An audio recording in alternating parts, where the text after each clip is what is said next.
Los coches nacieron sin marchas, o como mucho con dos, una para arrancar y otra para circular. Hoy la gran mayoría tiene 6 y los hay hasta con 10. La pregunta es, ¿cuántas marchas necesitamos? Os voy a dar todo tipo de información para que lleguéis a vuestras propias conclusiones. Y al final me mojo. Hoy toca vídeo técnico, pizarra hermética, algunas anécdotas y alguien se va a llevar un Oscar. Hola, sean todos bienvenidos a Garaje Hermético. Enciérrate con nosotros. Saludos desde Perú.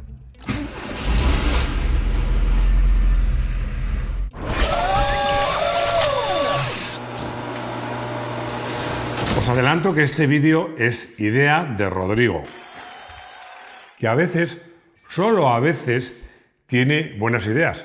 A veces incluso encuentra vídeos perdidos. Cuéntalo, cobarde.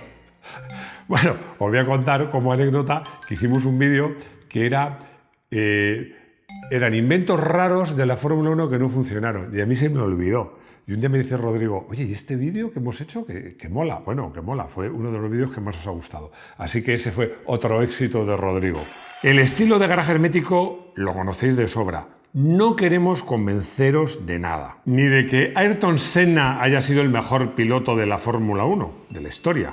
Aunque a lo mejor lo ha sido. Ni de que el Fiat Multipla es un coche bonito, aunque para mí lo sea. Ni de que los SUV son una una milagrosa idea que han tenido las marcas, una idea de marketing para vendernos los coches más caros. Nosotros os damos los datos, la información, nuestra opinión, y vosotros formáis vuestra propia idea, porque sois gente, me lo habéis demostrado, me lo demostráis cada día, que sabéis mucho de coches, muchos de vosotros más que yo. En la entrada del vídeo os anticipaba que íbamos a dar un Oscar. Bueno, pues este Oscar os lo vamos a dar a todos vosotros, a todos absolutamente, a todos nuestros seguidores. ¿Por qué? Fui a un curso de management, como se dice ahora, que me pareció un truño, pero me dieron este Oscar que voy a leer lo que pone. Ninguno de nosotros es tan listo como todos nosotros. Así que eso es lo que nos pasa a nosotros, que tenemos ya 650.000 seguidores y sabéis más que nosotros. Así que este Oscar es un premio para todos vosotros. Un homenaje a todos los seguidores de Garaje Hermético. Muy entrañable, pero ¿empezamos o no empezamos? Vamos a empezar, como siempre, por el principio, que en este caso no es la historia, es la técnica. Polivalencia.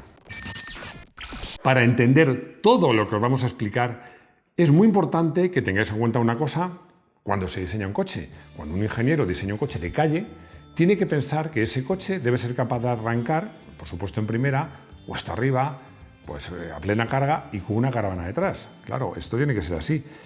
Y todo eso sin que machaque el embrague en la primera arrancada. Salvo furgonetas o coches industriales, no están pensados los coches para hacer eso constantemente. Pero sí, si tú coges un día un coche, le pones una caravana que no supere el límite legal que tiene permitido ese coche, te vas a un camping, pagas en la taquilla y luego tienes que arrancar cuesta arriba, el coche tiene que poder hacerlo. Y por el otro extremo, debe tener una última marcha que le permita alcanzar la máxima velocidad posible. ¿Cómo que la mayor velocidad posible? A ver, aquí hablamos de técnica, no hablamos de legalidad. Un ingeniero diseña un coche y tiene que conseguir que ese coche, dos cosas, que corra lo más posible y de que a cierta marcha, a cierta velocidad, gaste lo menos posible. El uso que le demos ya es cosa nuestra, porque siempre como pongo el mismo ejemplo. Si te compras un equipo de música, pues puede ser que si lo pones a tope y según a qué hora supere los límites legales de sonoridad. Es responsabilidad tuya. Con los coches pasa igual. Los ingenieros lo diseñan teniendo en cuenta los conceptos técnicos y el uso responsable es cosa tuya. Así que, como veis, un coche de calle tiene que tener una velocidad, unas relaciones de cambio que le permitan arrancar en condiciones muy difíciles y le que permitan alcanzar una cierta velocidad máxima y sobre todo de circular a la velocidad legal o velocidad recomendable por el fabricante gastando lo menos posible. Como veis, tiene que ser, los coches de calle de hecho lo son, muy polivalentes.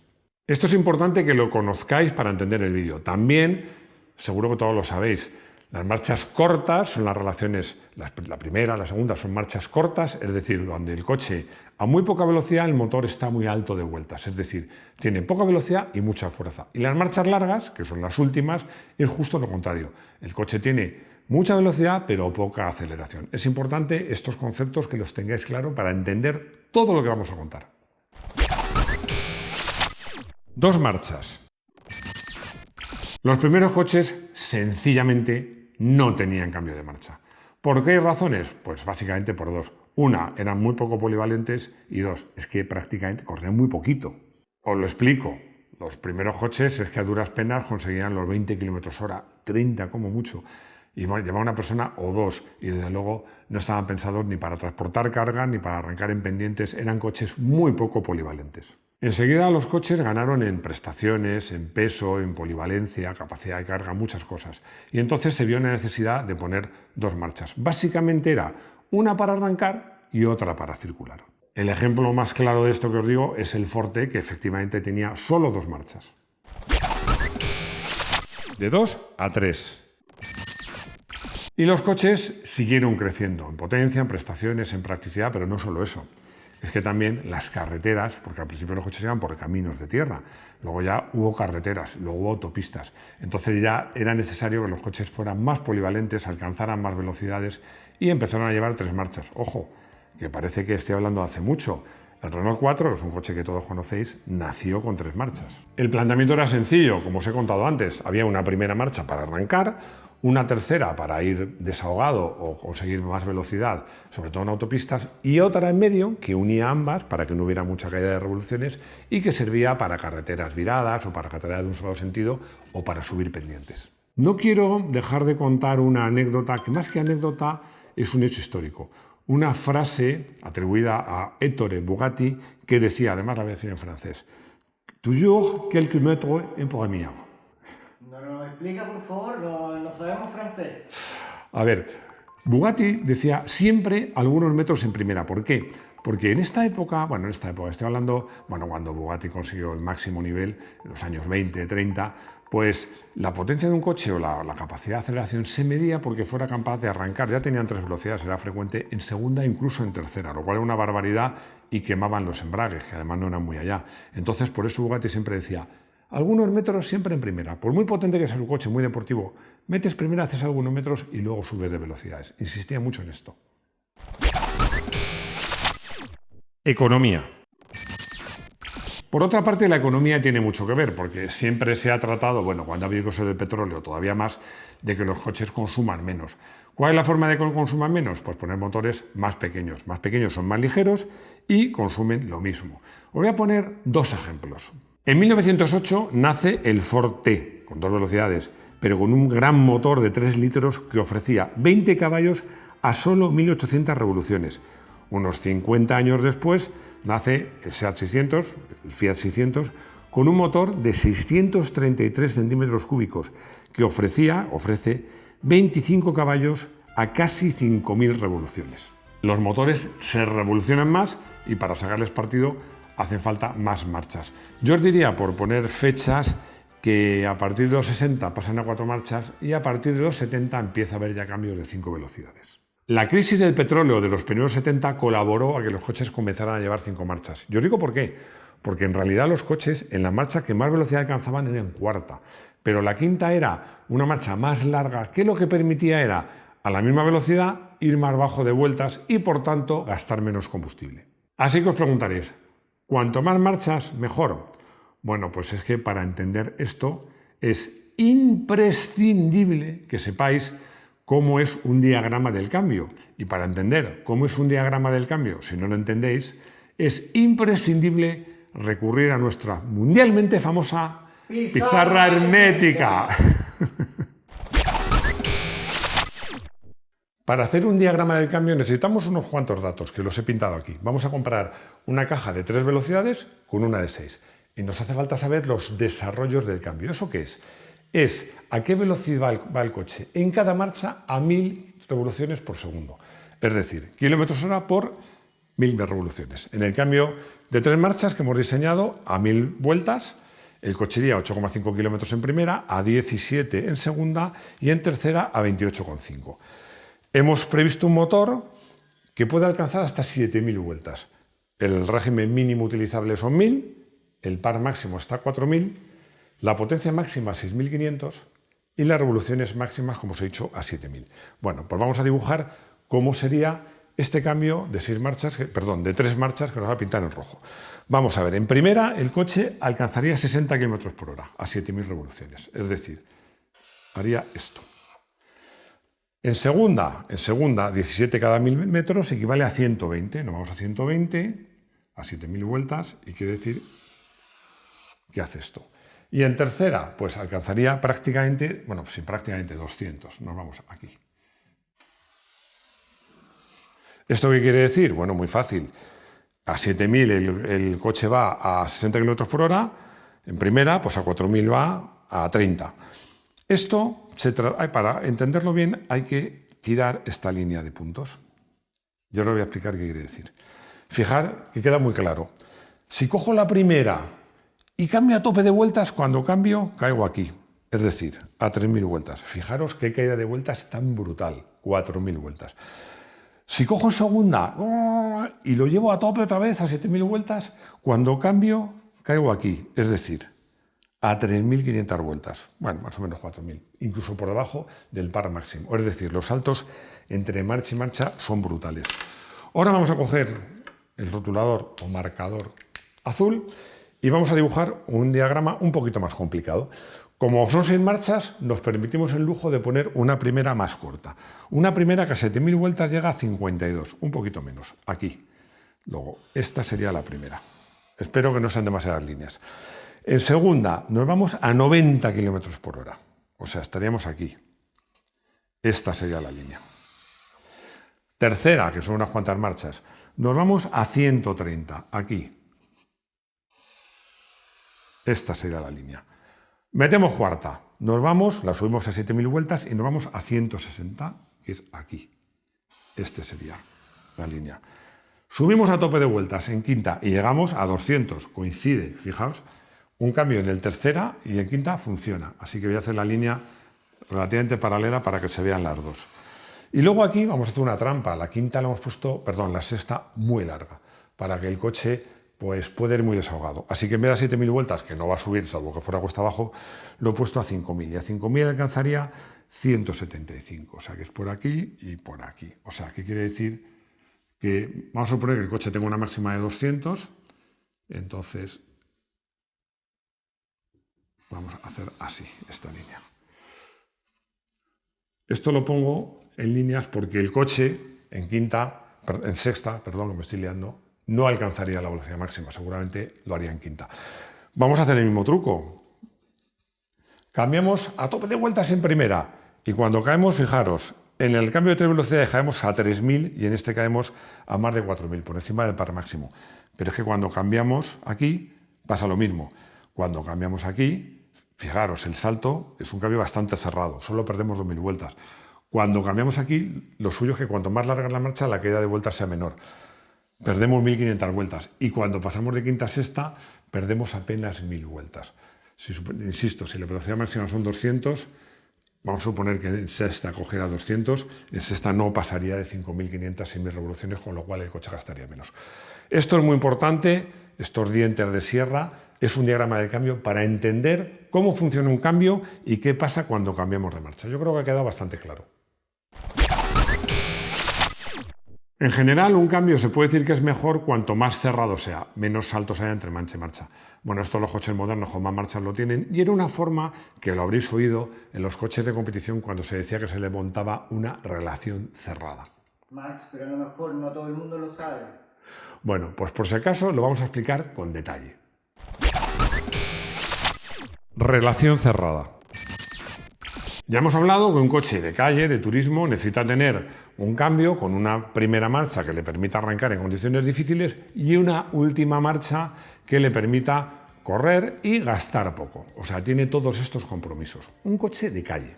Pero, ¿qué pasa en un coche de carreras? Bueno, para empezar, vamos a poner como ejemplo un coche de circuitos. Arranca siempre en llano, prácticamente en llano. Siempre con poco peso, porque está aligerado y lleva una sola persona a bordo. O sea, que puede tener una primera para arrancar, hacer una sola arrancada en llano y con poco peso. Y por el otro extremo, queremos conseguir alcanzar la mayor velocidad máxima posible. Esto se consigue, el equilibrio perfecto es que el coche, la velocidad máxima, coincida con el motor al régimen de potencia máxima. Esto es lo que buscas en un coche de carreras. Es decir, que en un coche de carreras podemos tener una primera mucho más larga de la habitual y una quinta generalmente más corta de la habitual. Y con esto ya conseguimos que las marchas, ese diagrama que habéis visto, esté más cerrado. Es decir, que cada vez que cambiemos de marcha, el coche caiga menos de vueltas, que es lo perfecto para conseguir las máximas prestaciones.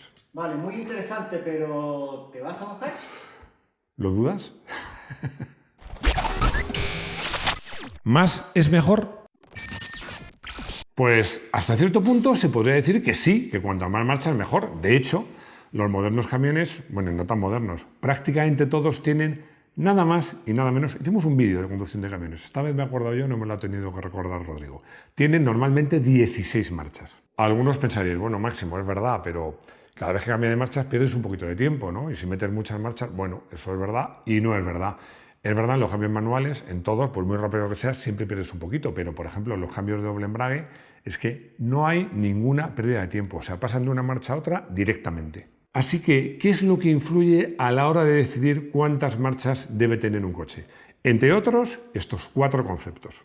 Primero, el tipo de cambio, ya os lo he contado, no es lo mismo un cambio manual que un cambio de doble embrague. Os pongo un ejemplo, el Ford Mustang, si es manual tiene 6 velocidades y si es automático, que tiene el cambio que ellos llaman Select Shift, tiene 10 velocidades.